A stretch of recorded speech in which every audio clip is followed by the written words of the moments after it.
আমার মনে আছে আমি যখন লাক্স চ্যানেলাই সুপারস্টারে যাই তখন আমি একদম ছোট এবং একদম নতুন এবং কোনোভাবেই হচ্ছে গিয়ে কোনো ধরনের স্ক্রিপ্ট বা কিছুই পড়তে পারতাম না।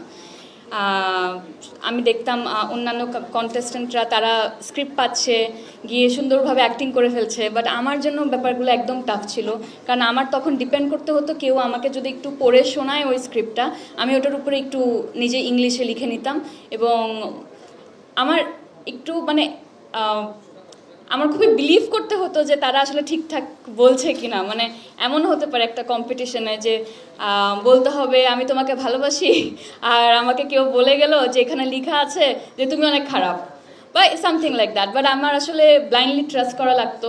বাট আমি বেশ কিছু ফ্রেন্ডস বানাতে পেরেছি আমার এই জার্নিটাতে। ওরা এখন পর্যন্ত আমাকে আগের মতোই ছোট পিচ্ছি এবং হচ্ছে গিয়ে আমি কিছু জানি না এরকমই ভাবে।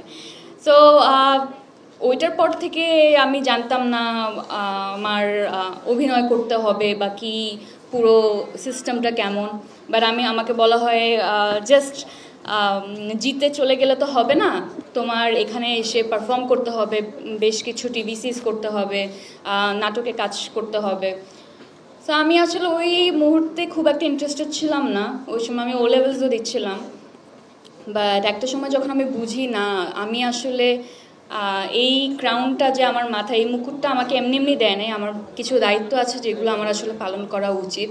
এবং তারপর আমি চট্টগ্রাম থেকে আমার ফ্যামিলি সহ আমরা ঢাকায় চলে আসি এবং এখানে আমি আমার পড়াশোনার পাশাপাশি কাজ শুরু করি। প্রাথমিক দিকে একেবারেই আমার কোনো মনোযোগ ছিল না কাজে, এবং আমার মনে হয় 2010 থেকে 2015 পর্যন্ত আমি এইভাবেই একটু অমনোযোগীভাবেই আসলে কাটিয়ে ফেলি। বাট তারপর আমার মনে হয়েছে আমি এই গিফটটা যে পেয়েছি, এত ভালোবাসা, এত মানুষের দোয়া এবং ভক্তদের ভালোবাসা, এটাকে আমি কেন ইউটিলাইজ করছি না, কিংবা আমি কেন তাদেরকে কিছু দিতে পারছি না। তখন থেকে আমি আসলে নিজেকে একটু ডেভেলপ করার চেষ্টা করেছি এবং তারপরের জার্নিটা আসলে আপনাদের সবার সামনে নতুন করে বলার কিছুই নাই। আর আজকে এই জায়গায় দাঁড়িয়ে আছি, আমি বলবো আমি এই মুহূর্তে অনেক অনেক অনেকজনকে আসলে ধন্যবাদ দিতে চাই। দ্য ডিরেক্টর যারা আমাকে ট্রাস্ট করেছিলেন ওই সময়, আমার কো আর্টিস্টরা যারা আমাকে অনেক অনেক বেশি হেল্প করেছিলেন এবং স্ক্রিপ্ট পড়ে দিতেন, ডায়লগ আমাকে কিভাবে বলতে হয় এই জিনিসগুলো ধরিয়ে দিতেন। সো ওনারা যদি না থাকতো, আমাকে ওই সময়টাতে ওই সুযোগটা যদি আমাকে না দেওয়া হতো, হয়তো বা আমি এখান পর্যন্ত আসতে পারতাম না। সো আমাকে যদি কেউ জিজ্ঞেস করে তোমার জার্নিটা কি অনেক স্ট্রাগলের, আমি বলবো না, আমার জার্নিটা আসলে ভালোবাসার।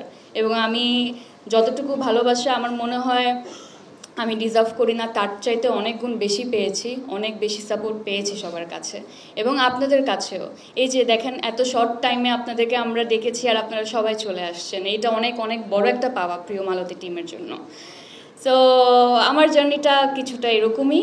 আর এখন তো আমার এই সামনের জার্নিটা আপনাদের হাতে। আপনারা সবাই আসবেন 20 তারিখে আমাদের শুভ মুক্তি, এবং কেমন লেগেছে, কেমন করতে পেরেছি, এটা আপনারা আমাদেরকে জানাবেন।